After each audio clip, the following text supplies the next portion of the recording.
بسم اللہ الرحمن الرحیم۔ ڈیئر اسٹوڈنٹس، السلام علیکم۔ مطالعہ پاکستان کے لیکچر نمبر 37 کے ساتھ آپ کی خدمت میں حاضر ہوں جی۔ آج کا ہمارا موضوع ہے، جیسا کہ ہم پریویس دیکھتے چلے آ رہے ہیں لیکچرز میں، کہ چیپٹر نمبر 5 مطالعہ پاکستان کا، اس میں آئین پاکستان یا دساتیر پاکستان کے متعلق ہم ڈسکس کر رہے ہیں۔ تو آج کل جو ہمارا آئین ہے 1973 کا، اس کی اسلامی دفعات اور اس کے ساتھ ساتھ جو ہے وہ ہم ڈسکس کریں گے کہ اس میں جو شہریوں کے حقوق و فرائض ہیں، اور پھر انسانی حقوق کا عالمی منشور کے اہم نکات، تو ان کے ساتھ ساتھ جو ہے وہ ہم یہ دیکھیں گے کہ موجودہ جو آئین ہے 1973 کا، اس کے بارے میں جو ہے وہ اس کا کیا پس منظر ہے۔ اس سے پہلے جو صدارتی آئین تھا 1962 کا اور 1956 کا، جو آپ یوں کہہ لیں کہ پارلیمنٹری آئین تھا، ان کے منسوخ ہونے کی کیا وجوہات تھیں۔ تو یہ تمام چیزیں چونکہ ہم چیک کرتے چلے آ رہے ہیں کہ پاکستان جو ہے وہ اللہ کے نام پہ جو ہے وہ پاکستان کا مقصد کیا، لا الہ الا اللہ، تو اسلام کے نام پہ، اللہ کے نام پہ اور شریعہ کے نام پہ جو ہے وہ اس کو حاصل کیا گیا تھا، تاکہ یہاں پہ بسنے والے جو مسلمان ہیں وہ اپنی جو ان کی آپ کہہ لیں کہ ان کی جو طرز زندگی ہے وہ عین اسلام کے اصولوں کے مطابق جو ہے وہ گزر سکے۔ تو اسی حوالے سے آج ہم جو ہے وہ ڈسکس کریں گے کہ 1973 کا دستور پاکستان، اس کے پس منظر کے بارے میں میں تھوڑا سا ذکر کرتا چلوں کہ 25 مارچ 1969 کو فیلڈ مارشل محمد ایوب خان نے اپنے خلاف شدید عوامی رد عمل کو دیکھتے ہوئے عہدہ صدارت سے استعفیٰ دے دیا۔ اس کے بعد بری فوج کے کمانڈر ان چیف جنرل محمد یحییٰ خان نے ملک میں مارشل لاء نافذ کر کے اختیارات سنبھال لیے اور 1962 کا آئین منسوخ کر دیا۔ جنرل یحییٰ خان کے مختصر دور حکومت میں اہم واقعات رونما ہوئے۔ 7 دسمبر 1970 کو عام انتخابات ہوئے۔ ان انتخابات میں مشرقی پاکستان میں مجیب الرحمان کی عوامی لیگ اور مغربی پاکستان سے پیپلز پارٹی نے نمایاں کامیابی حاصل کی۔ اقتدار کی ہوس، سیاستدانوں کی باہمی عداوتیں اور جنرل یحییٰ خان کے اقتدار سے چمٹے رہنے کی خواہش نے مشرقی پاکستان کے لوگوں میں احساس محرومی کو ہوا دی۔ ان حالات کے نتیجے میں مشرقی پاکستان مغربی پاکستان سے الگ ہو گیا اور دنیا کے نقشے پر ایک اور ملک کا اضافہ ہو گیا۔ قوم کو مایوسی سے دوچار کرنے کے بعد یحییٰ خان کے پاس اقتدار میں رہنے کا کوئی جواز نہ تھا، چنانچہ 20 دسمبر 1971 کو یحییٰ خان نے اقتدار ذوالفقار علی بھٹو کے سپرد کر دیا۔ اس طرح ذوالفقار علی بھٹو نے پاکستان کی تاریخ میں پہلے سول مارشل لاء ایڈمنسٹریٹر کی حیثیت سے عہدہ سنبھالا۔ ملک کا نظام چلانے کے لیے 15 اپریل 1972 کی قومی اسمبلی نے عبوری آئین صرف 2 روز کی کارروائی میں متفقہ طور پر پاس کر دیا، جس کے تحت 21 اپریل 1972 کو ملک میں مارشل لاء کا خاتمہ کر دیا گیا اور ذوالفقار علی بھٹو نے ملک کے صدر کے فرائض سنبھال لیے۔ مستقل آئین کی تشکیل کے لیے 25 ارکان پر مشتمل ایک کمیٹی بنائی گئی، جس نے 20 دسمبر 1972 کو اپنی سفارشات اسمبلی میں پیش کر دیں۔ قومی اسمبلی نے ان سفارشات میں حزب اختلاف کی پیش کردہ تجاویز کے مطابق ترامیم کر کے 10 اپریل 1973 کو مسودہ منظور کر لیا۔ چنانچہ پاکستان کا پہلا متفقہ آئین، جسے تمام سیاسی جماعتوں کی تائید حاصل تھی، 14 اگست 1973 کو نافذ کر دیا گیا، جو کہ اب مختلف ترامیم اور تبدیلیوں کے ساتھ ملک میں رائج ہے۔ اس کی اسلامی دفعات درج ذیل تھیں، جیسا کہ پہلے آئین میں بھی ہم دیکھتے چلے آئے ہیں کہ اس کا پہلا پوائنٹ ہے کہ اقتدار اعلیٰ کا تصور۔ آئین کا ابتدائیہ ان الفاظ سے شروع ہوتا ہے کہ چونکہ تمام کائنات میں حاکمیت صرف اللہ تعالیٰ کو حاصل ہے، اس لیے ان اختیارات کا استعمال پاکستان کے عوام کو کرنا ہے، وہ اللہ تعالیٰ کی طرف سے مقدس امانت ہیں۔ نمبر 2 پوائنٹ، مملکت کا نام۔ 1973 کے آئین میں پاکستان کا نام اسلامی جمہوریہ پاکستان رکھا گیا۔ یہ نام ریاست کے اسلامی پس منظر اور آئندہ جمہوریت کے اصولوں کے رواج کے پروگرام کو واضح کرتا ہے۔ نمبر 3، سربراہ ریاست کا مسلمان ہونا۔ اس آئین میں صدر اور وزیر اعظم کے لیے یہ شرط عائد کی گئی کہ وہ مسلمان ہوں۔ اور نمبر 4، مسلمان کی تعریف۔ آئین کی روح سے مسلمان وہ ہے جو اللہ تعالیٰ کو ایک مانتا ہو، حضرت محمد صلی اللہ علیہ وآلہ وسلم کو خاتم النبیین آخری نبی مانتا ہو، آسمانی کتابوں اور قیامت پر یقین رکھتا ہو۔ نمبر 5، سرکاری مذہب۔ 1973 کے آئین میں پاکستان کا سرکاری مذہب اسلام کو قرار دیا گیا۔ نمبر 6، عقیدہ ختم نبوت پر ایمان۔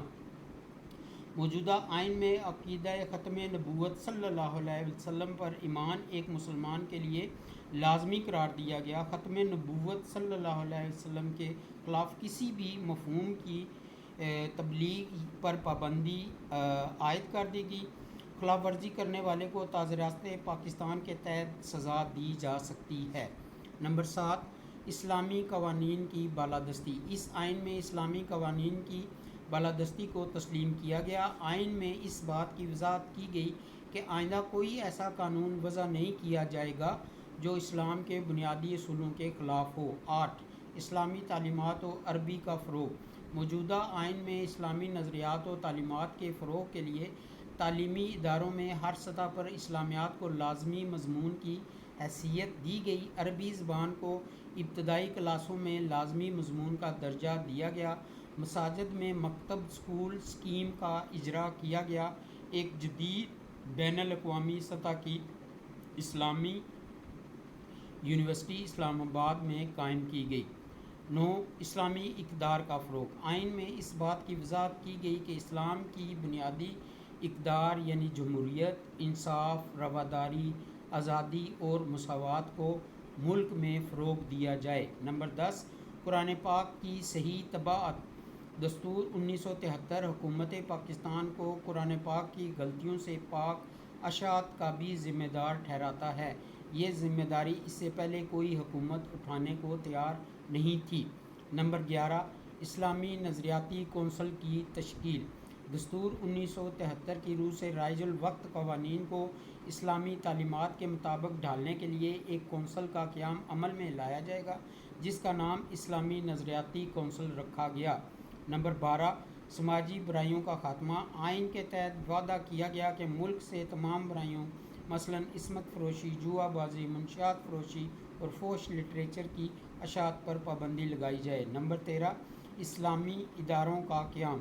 اسلامی معاشرے کی تشکیل کے لیے بنیادی اخلاق و ضوابط کی پابندی کو بہت اہمیت دی گئی۔ اس سلسلے میں بلا سود بینکاری، وفاقی محتسب، شرعی عدالتیں، بیت المال کا قیام خاص طور پر قابل ذکر ہے۔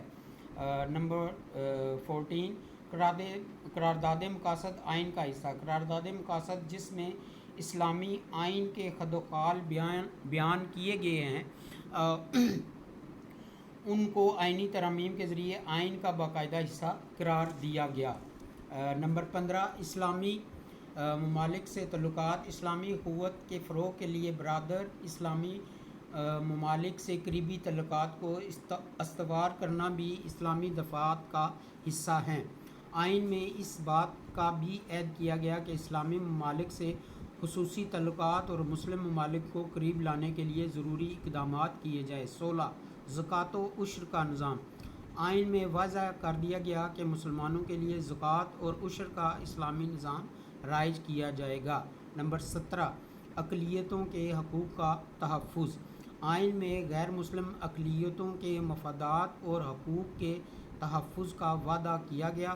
انہیں مکمل مذہبی آزادی حاصل ہوگی۔ مجالسے قانون ساز اور بلدیاتی اداروں میں انہیں نمائندگی دی گئی ہے تاکہ اقلیتیں اپنے مفادات کو عوامی اداروں میں پیش کر کے بہتر سہولتیں حاصل کر سکیں۔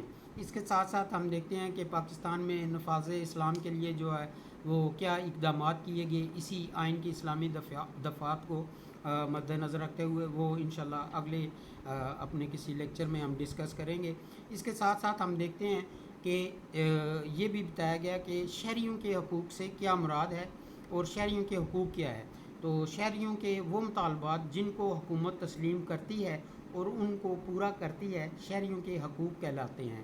حقوق کی اقسام جو ہے وہ دو طرح کی ہیں، نمبر ایک اخلاقی حقوق، نمبر دو قانونی حقوق۔ اب جو اخلاقی حقوق ہیں ان کی بنیاد کسی معاشرہ میں رائج اخلاقی اقدار پر ہوتی ہے، مثلا والدین کی خدمت ان کا حق ہے، اور شوہر کا حق ہے کہ بیوی اس کی فرما بردار رہے۔ ان حقوق کو نہ ادا کرنے پر قانون متحرک نہیں ہوتا سوری۔ اسی طرح سے جو قانونی حقوق ہیں، قانونی حقوق وہ ہیں جنہیں ریاست تسلیم کرتی ہے۔ ان حقوق کو ادا نہ کرنے پر سزا دی جا سکتی ہے۔ یہ حقوق بھی دو قسم کے ہوتے ہیں، نمبر ایک معاشرتی حقوق، نمبر دو سیاسی حقوق۔ اب جو معاشرتی حقوق ہوتے ہیں ان کو ہم کہہ سکتے ہیں جی کہ معاشرتی حقوق وہ حقوق ہیں جن کے بغیر زندگی گزارنا ناممکن ہوتا ہے۔ ان کے بغیر کسی مذہب یا معاشرے کا قیام ممکن ہی نہیں، اور شہریوں کو مندرجہ ذیل جو ہے وہ آپ کہہ لیں کہ معاشرتی حقوق حاصل ہوتے ہیں۔ نمبر ایک رہائش کا حق، نمبر دو حق زندگی، نمبر تین حق جائیداد، نمبر چار حق خاندان، نمبر پانچ حق ملازمت و کاروبار، نمبر چھ حق عقیدہ و مذہب، نمبر سات حق تحریر و تقریر، نمبر آٹھ حق انجمن سازی، نمبر نو حق زبان و ثقافت، نمبر 10 حق تعلیم، نمبر 11 حق معاہدہ، نمبر 12 آزادی نقل و حرکت کا حق، نمبر 13 حق مساوات۔ اور اسی طرح سے یہ جو میں نے آپ کو 13 پوائنٹ بتائے ہیں کہ یہ قانونی حقوق ہیں، اسی طرح سے اس کا جو دوسرا آپ یوں کہہ لیں کہ معاشرتی حقوق تھے قانونی حقوق میں کے نمبر کے طور پر، قانونی حقوق، اور ان کا جو پہلا ہم نے سب ٹائٹل معاشرتی حقوق اس کے بھی یہ 13 پوائنٹ کی ہے۔ اب اسی قانونی حقوق کے جو سیاسی حقوق ہیں ان پوائنٹس کو ہم ڈسکس کرتے ہیں کہ سیاسی حقوق کیا ہوتے ہیں۔ جمہوریت کی بقا اور شہری کی سیاسی نشو و نما کے لیے سیاسی حقوق ضروری ہیں۔ ہر شہری کو مندرجہ ذیل سیاسی حقوق حاصل ہوتے ہیں۔ نمبر ایک حق رائے دہی، ہر شہری کسی امیدوار کو اپنی پسند کے مطابق ووٹ دینے کا حق رکھتا ہے۔ حق نمائندگی، ہر شہری جو ہے وہ الیکشن کا امیدوار بننے کا حق رکھتا ہے۔ حق تنقید، ہر شہری کو حکومت پر تنقید کرنے کا حق ہوتا ہے۔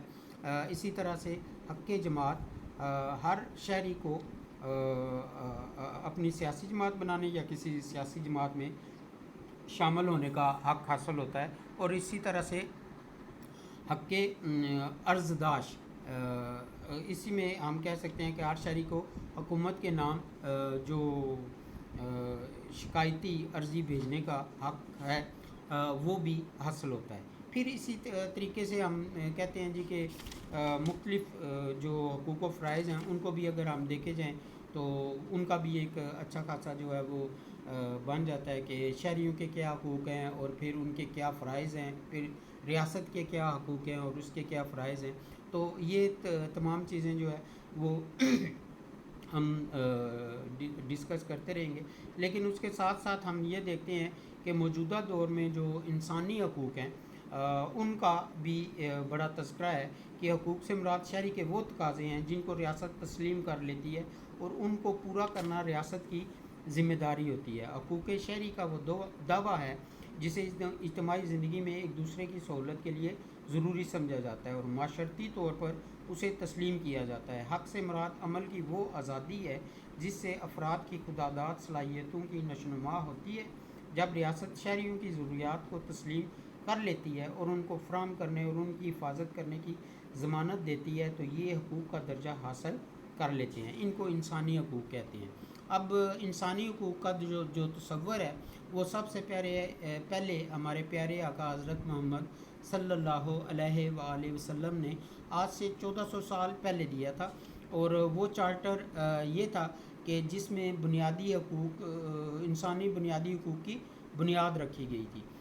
اب اس میں جو ہے وہ آپ یوں کہہ لیں کہ اس کی جو خصوصیات ہیں ان کو اگر ہم ڈسکس کرتے ہیں تو اس میں انسانی بنیادی حقوق کسی کی بخشش سے نہیں ہوتے، بلکہ یہ ہر انسان کو جو ہے وہ پیدا ہوتے ہی قدرت کی طرف سے مل جاتے ہیں۔ اسی طرح سے اس کے اور پوائنٹ ہے۔ پھر آپ صلی اللہ علیہ وآلہ وسلم نے جو اپنا آخری خطبہ حجۃ الوداع تھا، اس میں جو خدا کے سامنے پیش ہونے کے لیے جو بتایا تھا کہ کس طریقے سے جو ہے وہ اللہ تعالیٰ نے عورتوں کے، بیویوں کے، غلاموں کے، مسلمانوں کے، اللہ تعالیٰ کی عبادات کے کس طرح سے کیا کیا حقوق جو ہے وہ فرمائے ہیں اور ان پہ کس طریقے سے عمل کرنا ہے۔ تو باقی جو اقوام متحدہ یا اس طرح کے وہ آپ یوں کہہ لیں کہ انسانی حقوق کا عالمی منشور جسے ہم کہتے ہیں، تو وہ ایک انسانی حقوق کا کمیشن بنا ہے 1948 میں، اور اس نے پھر یہ ان تمام چیزوں کو جو ہے وہ ڈسکس کیا۔ لیکن ہم کہتے ہیں کہ بحیثیت مسلمان ہمارے جو آپ یوں کہہ لیں کہ سب سے پہلا انسانی حقوق کا جو چارٹر تھا یا جو منشور تھا، وہ ہمارے پیارے آقا نبی اکرم صلی اللہ علیہ وآلہ وسلم نے جو ہے وہ دے دیا تھا۔ اور یہ جو موجودہ آپ یوں کہہ لیں کہ چند نکات ہیں، ان کو اگر ہم دیکھتے ہیں اقوام متحدہ کے اس میں کہ سب انسان آزاد پیدا ہوئے، ان کی حقوق اور عزت اور مال ایک جیسا ہے، کسی رنگ، مذہب، زبان یا کسی قسم کی جو سماج، قوم، دولت، خاندانی حیثیت کا کوئی اثر نہیں ہے۔ تو یہ تمام جو باتیں ہیں یہ اسلام ہمیں آج سے 1400 سال پہلے دے چکا ہے۔ اسی طرح سے شخص کی جان کی آزادی اور کسی فرد کو غلام نہ بنانا یا کسی کے ساتھ ظالمانہ یا انسانیت سوز سلوک نہ کرنا، یہ اس طرح کے آپ دیکھیں کہ جب کبھی آئے گا انشاءاللہ موقع تو ہم اس کو تفصیل کے ساتھ ڈسکس کریں گے۔ بہرحال بچوں، سب سے پہلے تو یہ تھا کہ ہم نے یہ ڈسکس کیا کہ جو پاکستان کا آپ یوں کہہ لیں کہ جو آئین ہے، موجودہ آئین جس کے تحت ریاست پاکستان اب بھی جو ہے وہ چل رہی ہے، تو یہ 1973 کا آئین تھا، اور اس آئین کے تحت جو حقوق اور فرائض شہریوں کو حاصل تھے یا ریاست نے جو ایک طرح سے حقوق اپنے وہ دیے تھے، دفعات جن کے تحت پاکستان میں بسنے والے لوگوں نے جو ہے وہ زندگی گزارنی ہے، تو اس سے ہمیں یہ دیکھنا ہوگا کہ اس میں آیا اور کتنا عملی طور پر اقدامات ہونا باقی ہیں۔ حصول پاکستان کا مقصد نظریہ اسلام کی حفاظت اور فروغ تھا۔ تاریخ کے اوراق گواہ ہیں کہ جب قیام پاکستان کے بعد آئین سازی کا دور چلا تو مسلمانان پاکستان نے حکمرانوں پر واضح کر دیا کہ وہ وطن عزیز پاکستان میں اسلامی نظام کے سوا کسی اور نظام کو کسی قیمت پر قبول نہیں کریں گے۔ اس پر آئین سازی کی طرف پیش رفت کرتے ہوئے ہم دیکھتے ہیں کہ علماء کے 22 نکات اور پھر قرارداد مقاصد اور پھر اس کے بعد 1956 کا آئین، 1962 کا آئین، 1973 کا آئین، اور پھر اس کے بعد ہم یہ بھی دیکھتے ہیں کہ اسلامی جمہوریہ پاکستان میں نفاذ اسلام کے لیے کیا کیا کوششیں کی گئیں، اور پھر 1977 کے بعد جو نفاذ اسلام کی کوششیں کی گئیں اور آئین میں جو سکم باقی تھے ان کو کس طریقے سے جو ہے وہ پورا کیا گیا، وہ انشاءاللہ اپنے کسی اگلے آنے والے لیکچر میں ہم جو ہے وہ ڈسکس کریں گے۔ بہرحال آپ اس سے یقیناً محظوظ ہوئے ہوں گے۔ اگر کوئی کویشچن آپ کے ذہنوں میں ہے تو جیسا کہ میں اکثر کہتا ہوں کہ آپ SMS کے ذریعے سے یا پھر وائس میسیجز کے ذریعے سے ضرور جو ہے وہ اپنی کوائریز جو ہے وہ پوچھ سکتے ہیں، اور پھر انشاءاللہ اسی کے مطابق آپ کو جواب دیا جائے گا۔ اپنی حاضری کو ذرا ٹھیک کریں، اور اس کے بعد جو ہے وہ ہم دیکھیں گے کہ آئندہ جو ہے آپ کی حاضری بھی ٹھیک ہونی چاہیے، اور نیکسٹ لیکچر میں آپ سے ملاقات ہوگی انشاءاللہ۔ اللہ حافظ۔